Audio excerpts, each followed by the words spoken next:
The second half of the 2024 FIDE Candidates kicked off today with the players once again facing everyone else in the tournament, but with reverse colors to what we saw in the first half. And there was some incredibly dramatic results today, so let's get right into it. First off, Hikaru Nakamura defeated fellow American Fabiano Caruana, dealing a serious blow to the top seed's chances of winning the event. At the same time, Gukesh bounced back from his loss to Fuja to defeat Vidit in excellent style. And although he pressed for some time, Nepo could not break the defenses of Basov, allowing Gukesh to regain the co-lead as that game was drawn. Lastly, Pragnananda Fuja was also drawn after a fairly solid effort without either player having many chances in that one. So after today's round, we have Nepo and Gukesh back in the lead with 5 out of 8.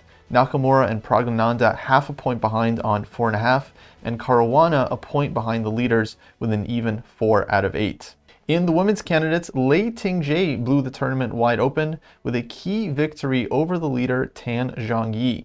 That, combined with Goryachkina drawing against Katarina Logno, puts Goryachkina, Lei, and Tan all tied for first with 5 out of 8, and Katarina Logno just a half point behind the leaders. Jumping into the games, we'll start with the game between Nakamura and Caruana. This one was definitely critical for today's standings, and we saw an early 5d3 Spanish from Naka. Bishop c5, absolutely normal response here from Caruana, and eventually the players lead a structure that we can refer to as like Rui Lopez Italian game kind of position.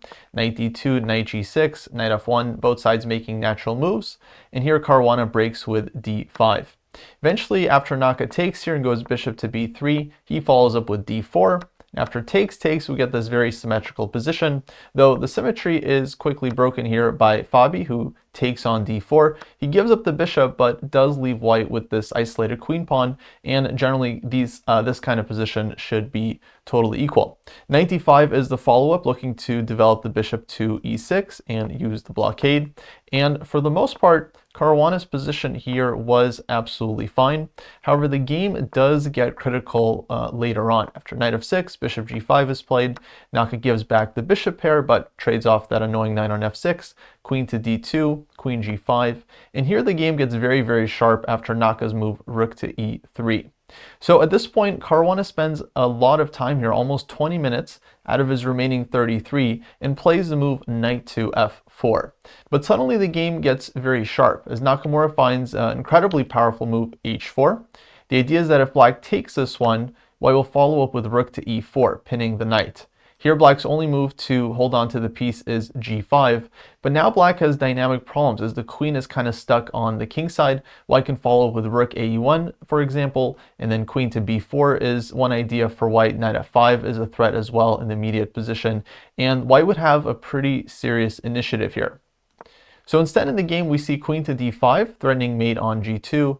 And now instead of the kind of obvious move bishop to e4, Naka goes rook to e4, hitting the knight.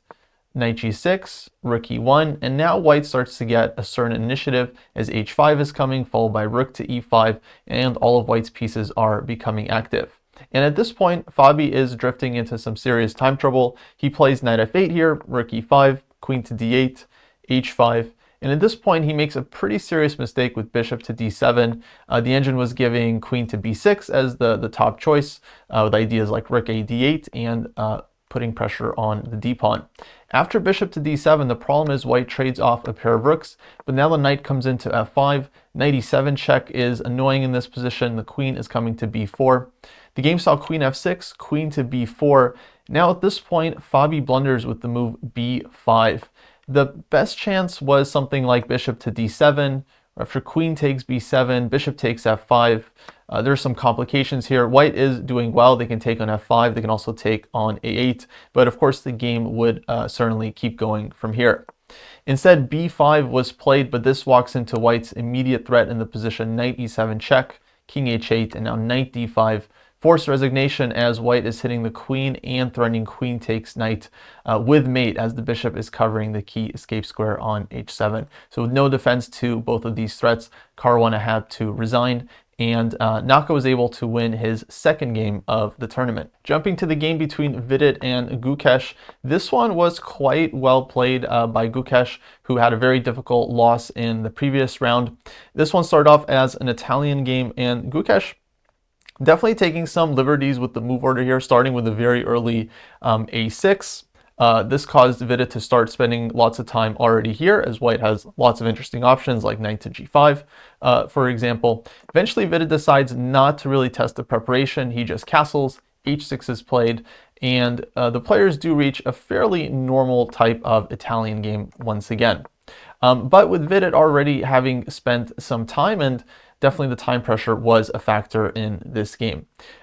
Game continues b4, trades on e3, fe3, bishop to e6. Black really is basically solving all of his problems here. And at this point, I believe Vidit makes probably a pretty serious mistake with this move b5. Because what ends up happening is he pushes Black's knight back to b8, but eventually the knight does come out to d7. And the way Gukesh plays this is quite smart. He first goes queen to e8 here. And the problem for white is the doubled e-pawns are a bit weak. Black is now threatening e takes d4 and then taking on e4. Vidit goes rook a e1, but now Black is able to use this b5 move as a hook and open up the a file and start playing on the queen side with rook to a5. And this ends up giving Gukesh a ton of pressure in the position. Just strategically, Black is much better. White doesn't want to play d5 here or d takes e5, as this gives the knight on d7 too many squares. And because of this, white is kind of stuck with the pawns in the center as being certain targets. Black is now also infiltrating with the rook on the a file. So rook e8, Gukesh looks to triple up on the a file, rook a2, rook a3, the queen comes in. The other rook comes to a8. Vidit does get the knight to h4 and f5, and he looks for some kind of knight takes h6 ideas, but white is really not active enough to make any of this work. Here's an interesting moment. King f8 played by Gukesh. He already could have played rook to a1 in this position and forced a very nice endgame after the trades on a1. Black would be extremely active here, the rook coming to e1. But Gukesh plays this far more ambitiously, just goes king f8, doesn't go for the immediate endgame, gets rook a1 in anyway. Vidit decides to keep the queens on the board, and after queen to b4, Black is ready to infiltrate with the second rook, and white really doesn't have enough on the king side. We saw a trade on a1, and here Vidit lashes out with c5. This basically makes things a lot worse for white, but his position was already just under very huge pressure here. The engines already think that Black is close to winning. But after c5 takes, knight to c4 is the idea, looking for counterplay against the e-pawn, but this allows Gukesh to start a direct attack against the king, starting with queen to e1, hitting the rook. Rook e2 was played, and now very nice attacking sequence from Gukesh here. The queen g1 check, the king is forced out, knight h5 check. If king to f3, then there's going to be rook to f1. King h4 was played. Now the second knight just comes to f6, defending the knight on h5. g5 mate is the threat. Here, Vidit plays knight takes h6, basically the only move to avoid an immediate mate. And Black could take this knight here and is completely winning, but Gukesh goes for the even faster mate with queen to h2, threatening now queen to g3, and he likely calculated all the way till the end here. This was a very nice sequence. So knight f5 played, rook to f1, threatening to take on f5, followed by queen to g3 mate. White goes g4, which looks tricky because the queen is hanging, but Gukesh finds the absolutely brilliant rook takes f5. And now if white takes the queen, then it's g7, g5 with mate on the board. After rook f5, ef5 was played, but this also leads to mate. After queen g3, king g5, knight h7 check, Vidit resigned in view of king takes h5, queen takes h3, mate. So absolutely brilliant win from Gukesh, which allowed him to regain the co-lead. Because this game between Nepo and Basov eventually ended up in a draw. I'll take you guys through some of the critical moments here. Essentially, Nepo plays against his own Petrov defense, ends up transposing to an exchange French. Although we do get a pretty interesting structure here after Black goes c5 and c4, taking some space on the queen side, but allowing white to open things up with b3. However, Black really didn't experience many issues in this opening. White goes c4, knight c3, h6, and here Nepo takes a long think, eventually plays c takes d5, grabbing this pawn, but he has no intention of holding on to the pawn. Black is able to win this one back, and white is left with the isolated queen pawn on d4, which is definitely a long-term target. So bishop c4, bishop e6, queen to f3, bishop b4, supporting the d5 square, also looking for bishop c3 ideas. And the game here does heat up as Nepo starts bringing a lot of his pieces over to the king side. Rook to e2 here, queen to b6, and now rook to e4. And if white is given a move here to play rook h4, it could be very dangerous with a sacrifice on h6 coming. But here the game gets very sharp with the move knight to c3. And white would like to play rook to h4 here, but the problem is that black can take on c4, and now knight e2 check is a big threat, winning the queen, and white's just not in time to do anything here. So this line's now working for white, which forced Nepo to go back with the rook, rook to e3. Now black takes on c4, knight c4, and Basov grabs this pawn on d4. Definitely a correct decision. It looks quite scary for black at first glance because of bishop to b2, but black is just in time with this move b5 and is not losing material here. The game continuation was quite nice. White goes rook takes c3. If black takes the rook, then after bishop takes c3, of course there's big problems on the diagonal, but black takes the knight, rook to c2, and now c3, very precise move. Otherwise, there would be, again, issues on the diagonal. After c3, Nepo goes rook takes c3, using the same idea as before. Bishop takes c3, bishop c3, that's good for white. But black, of course, doesn't have to take. He has other moves here, bishop to d6. I believe queen d6 was also all right, but yeah, bishop d6 definitely solid enough. Queen to f3, bishop e5, and now material is completely equal. And basically white has no advantage. That said, Nepo still continued to push here, trying to go for the lead, but he never really had any serious chances in this one. There were some fireworks later on that I'll take you folks through right now. Eventually white does kind of achieve the maximum, bringing the king to the queen side, rook to g4, and here black goes for g5. Definitely a sharp approach, as he sacrifices the pawn on f6, which Nepo does take. But now after rook to e2, black has ideas of bishop c5 check, followed by king to c6, and white's king here can easily get mated on a4. So this forced Nepo to trade off the queenside pawns to make sure his king doesn't get mated. And although white does hold on to an extra pawn here, black was essentially just way too active with the rook on e2 to experience any problems. And eventually this one does end in a draw.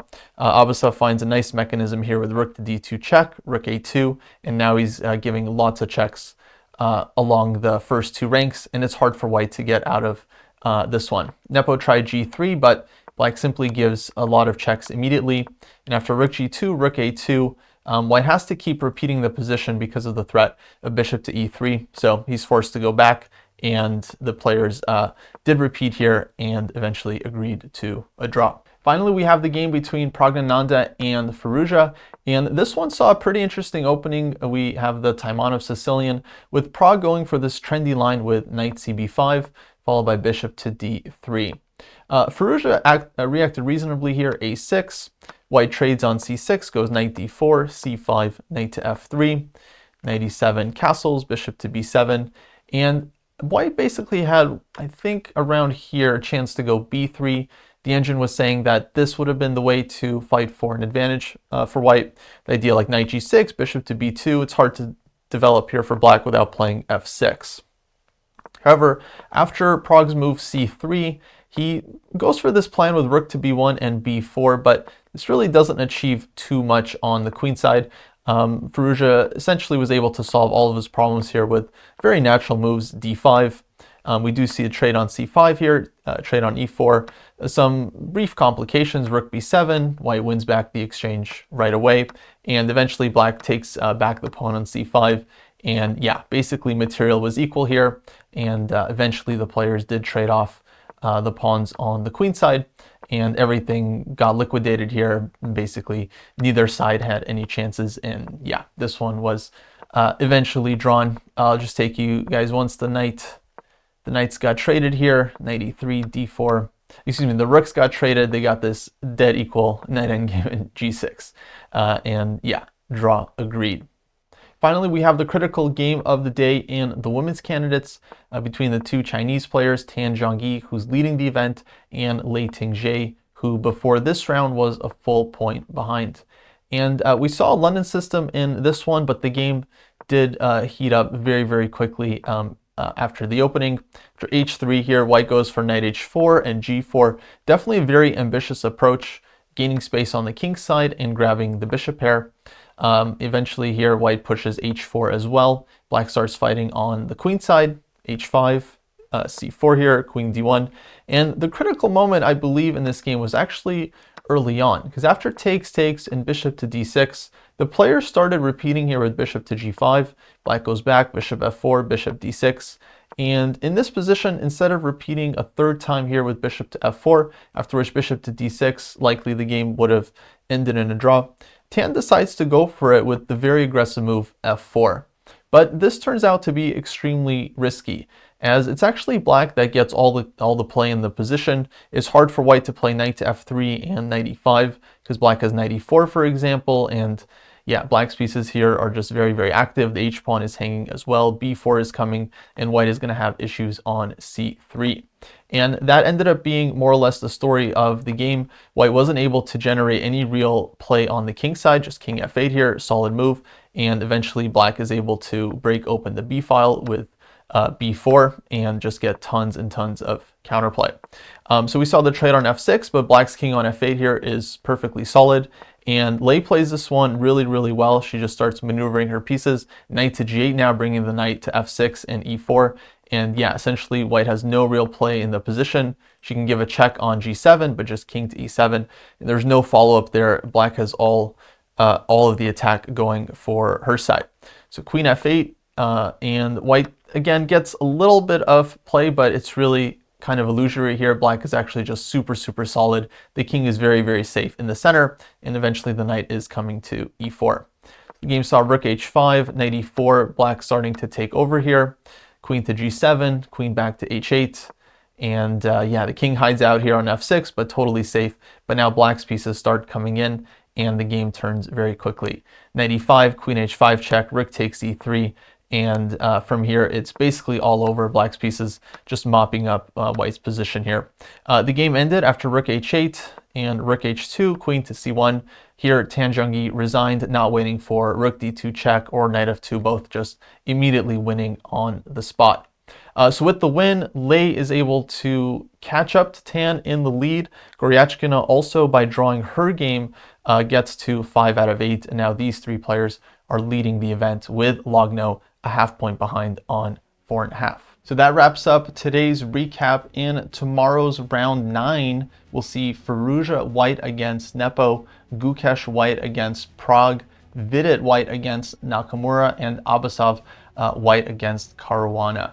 Should be another very, very exciting day, and hopefully I'll see you back here for the recap. Until then, take care.